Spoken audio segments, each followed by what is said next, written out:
अध्याय 24। श्री बाबा का हास्य विनोद, चने की लीला, हेमंत पंत, सुदामा की कथा, अन्न चिंचणीकर और मौसीबाई की कथा, बाबा की भक्त परायणता। प्रारंभ। अगले अध्याय में अमुक अमुक विषयों का वर्णन होगा। ऐसा कहना एक प्रकार का अहंकार ही है। जब तक अहंकार गुरु चरणों में अर्पित न कर दिया जाए तब तक सत्य स्वरूप की प्राप्ति संभव नहीं। यदि हम निरभिमान हो जाए तो सफलता प्राप्त होना निश्चित ही है। श्री साईं बाबा की भक्ति करने से ऐहिक तथा आध्यात्मिक दोनों पदार्थों की प्राप्ति होती है और हम अपनी मूल प्रकृति में स्थिरता प्राप्त कर शांति और सुख के अधिकारी बन जाते हैं। अतः मुमुक्षुओं को चाहिए कि वे आदर सहित श्री साईं बाबा की लीलाओं का श्रवण कर उनका मनन करें। यदि वे इसी प्रकार प्रयत्न करते रहेंगे तो उन्हें अपनी जीवन ध्येय तथा परमानंद की सहज प्राप्ति हो जाएगी। प्रायः सभी लोगों को हास्य प्रिय होता है, परंतु स्वयं हास्य का पात्र कोई नहीं बनना चाहता। इस विषय में बाबा की पद्धति भी विचित्र थी। मनोविनोद जब भावपूर्ण होता तो अति मनोरंजक तथा शिक्षाप्रद होता था। इसीलिए भक्तों को यदि स्वयं हास्य का पात्र बनना भी पड़ता था तो उन्हें उसमें कोई आपत्ति न होती थी। श्री हेमंत पंत भी ऐसा एक अपना ही उदाहरण प्रस्तुत करते हैं। चना लीला। शिरडी में बाजार प्रति रविवार को लगता है। निकटवर्ती ग्रामों से लोग आकर वहां रास्तों पर दुकानें लगाते और माल बेचते हैं। मध्याह्न के समय मस्जिद लोगों से टसाटस भर जाया करती थी, परंतु इतवार के दिन तो लोगों की इतनी अधिक भीड़ होती कि प्रायः दम ही घुटने लगता था। ऐसे ही एक रविवार के दिन श्री हेमंत पंत बाबा की चरण सेवा कर रहे थे। श्यामा बाबा के बाई ओर व वामनराव बाबा के दाहिनी ओर थे। इस अवसर पर श्रीमान बूटी साहेब और काका साहेब दीक्षित भी वहां उपस्थित थे। तब शाबा ने हंस कर अन्ना साहेब से कहा कि देखो, तुम्हारे कोट की बाह पर कुछ चने लगे हुए से प्रतीत होते हैं। ऐसा कहकर श्यामा ने उनकी बाह स्पर्श की, जहां कुछ चने के दाने मिले।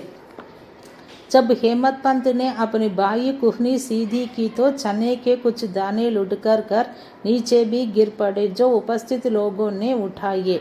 भक्तों को तो हास्य का विषय मिल गया और सभी आश्चर्यचकित होकर भांति भांति के अनुमान लगाने लगे, परंतु कोई भी यह न जान सका कि ये चने के दाने वहां आए कहाँ से और इतने समय तक उसमें कैसे फंसे रहे। इसका संतोषप्रद उत्तर किसी के पास न था, परंतु इस रहस्य का भेद जानने को हर कोई उत्सुक था। तब बाबा कहने लगे कि इन महाशय अन्ना साहेब को एकांत में खाने की बुरी आदत है। आज बाजार का दिन है और ये चने चबाते हुए ही यहाँ आए हैं। मैं तो इनकी आदतों से भली भांति परिचित हूँ और ये चने मेरे कथन की सत्यता के प्रमाण है। इसमें आश्चर्य की बात ही क्या है। हेमंत पंत बोले कि बाबा, मुझे कभी भी एकांत में खाने की आदत नहीं है, फिर इस प्रकार मुझ पर दोषारोपण क्यों करते हैं। अभी तक मैंने शिरडी के बाजार के दर्शन भी नहीं किए तथा आज के दिन तो मैं भूलकर भी बाजार नहीं गया। तब उनके खाने की बात तो दूर है, भोजन के समय भी जो मेरे निकट होते हैं उन्हें उनका उचित भाग दिए बिना मैं कभी भोजन ग्रहण नहीं करता। बाबा, तुम्हारा कथन सत्य है, परंतु जब तुम्हारे समीप ही कोई न हो तो तुम या हम कर ही क्या सकते हैं। अच्छा बताओ, क्या भोजन करने से पूर्व तुम्हें कभी मेरी स्मृति भी आती है? क्या मैं सदैव तुम्हारे साथ नहीं हूँ? फिर क्या तुम पहले मुझे ही अर्पण कर भोजन किया करते हो? इस घटना द्वारा बाबा क्या शिक्षा प्रदान कर रहे हैं, थोड़ा इस पर ध्यान देने की आवश्यकता है।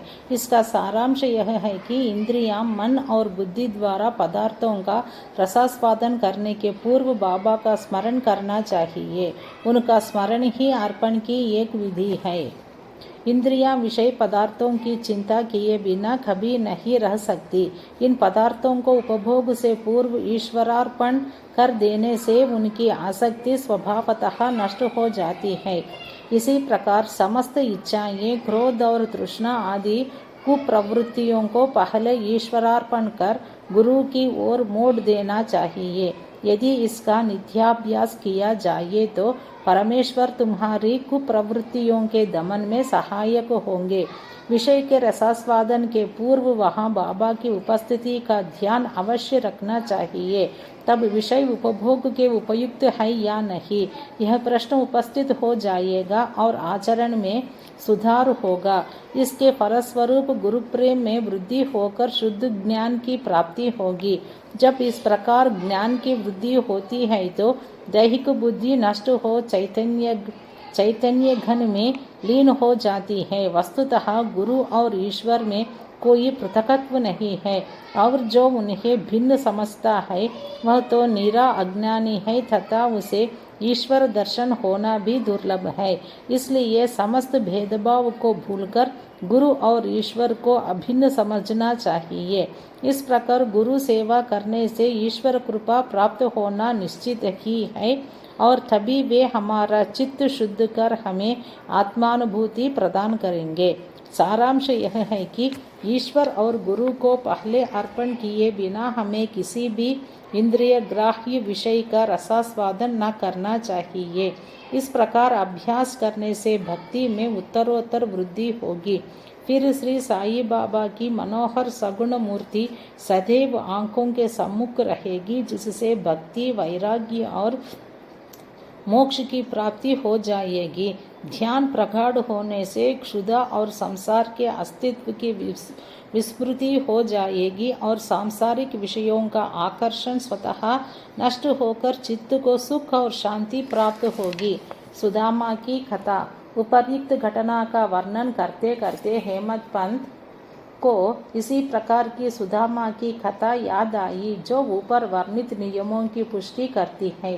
श्री कृष्ण अपने ज्येष्ठ भ्राता बलराम तथा अपने सहपाठी सुदामा के साथ सांदीपनि ऋषि के आश्रम में रहकर विद्याध्ययन किया करते थे।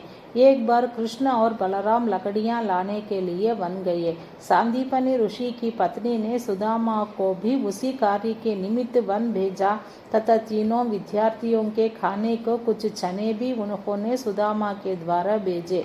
जब कृष्ण और सुदामा की भेंट हुई तो कृष्ण ने कहा, दादा मुझे थोड़ा जल दीजिए, प्यास अधिक लग रही है। सुदामा ने कहा, भूखे पेट जल पीना हानिकारक होता है, इसलिए पहले कुछ देर विश्राम कर लो। सुदामा ने चने के संबंध में न कोई चर्चा की और न कृष्ण को उनका भाग ही दिया। कृष्ण थके हुए तो थे ही, इसलिए सुदामा की गोद में अपना सिर रखते ही वे प्रगाढ़ निद्रा में निमग्न हो गए। तभी सुदामा ने अवसर पाकर चने चबाना प्रारंभ कर दिया। इसी बीच में अचानक कृष्ण पूछ बैठे कि दादा तुम क्या खा रहे हो और यह कड़कड़ की ध्वनि कैसी हो रही है। सुदामा ने उत्तर दिया कि यहाँ खाने को है ही क्या, मैं तो शीत से कांप रहा हूँ और इसलिए मेरे दांत कड़कड़ बज रहे हैं। देखो तो मैं अच्छी तरह से विष्णु सहस्त्र नाम भी उच्चारण नहीं कर पा रहा हूँ। यह सुनकर अंतर्यामी कृष्ण ने कहा कि दादा मैंने अभी स्वप्न में देखा कि एक व्यक्ति दूसरे की वस्तुएं खा रहा है। जब उससे इस विषय में प्रश्न किया गया तो उसने उत्तर दिया कि मैं खाक धूल खा रहा हूँ। तब प्रश्नकर्ता ने कहा, ऐसा ही हो, एवमस्तु। दादा यह केवल स्वप्न था, मुझे तो ज्ञात है कि तुम मेरे बिना अन्न का दाना भी ग्रहण नहीं करते, परंतु श्रम के वशीभूत होकर मैंने तुमसे ऐसा प्रश्न किया था।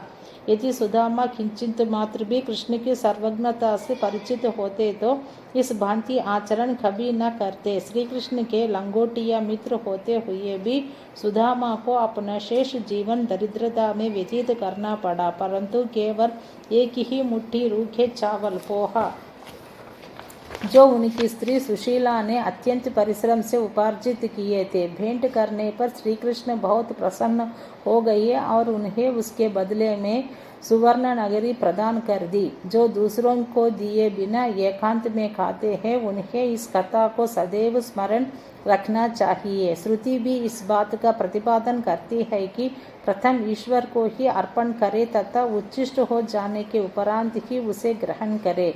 यही शिक्षा बाबा ने हास्य के रूप में दी है। अन्ना चिंचणीकर और मौसी बाई।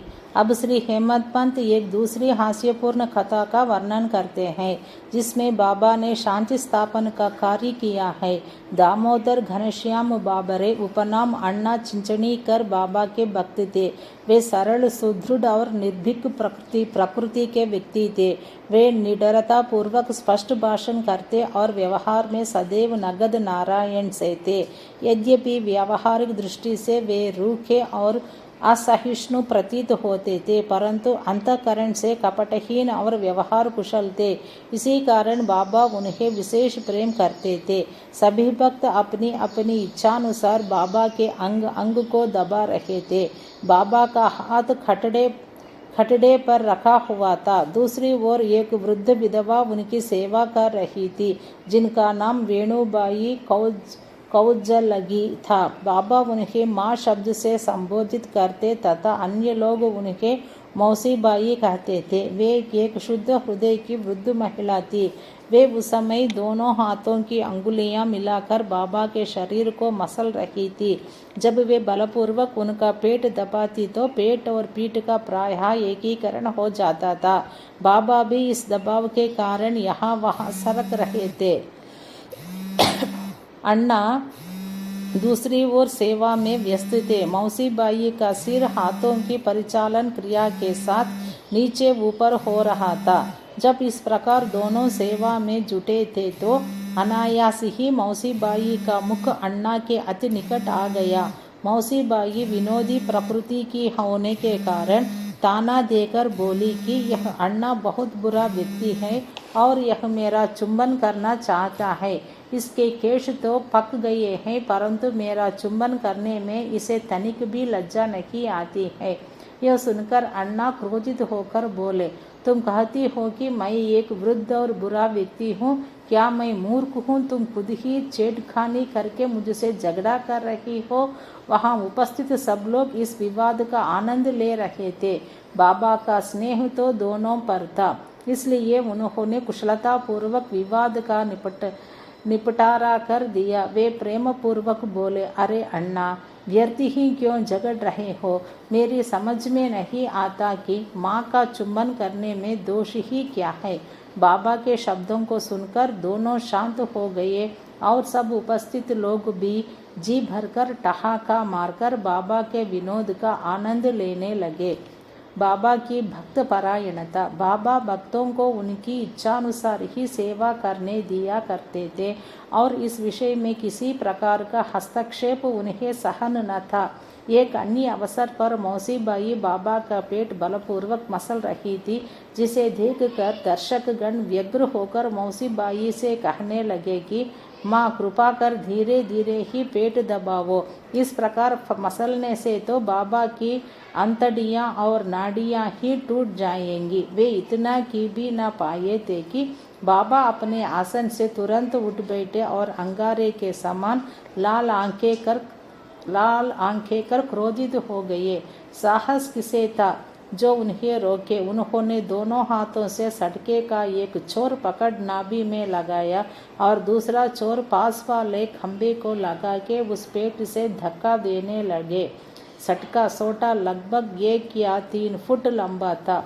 अब ऐसा प्रतीत होने लगा कि वह पेट में छिद्र कर प्रवेश कर जाएगा। लोग भयभीत हो उठे कि अब पेट फटने ही वाला है।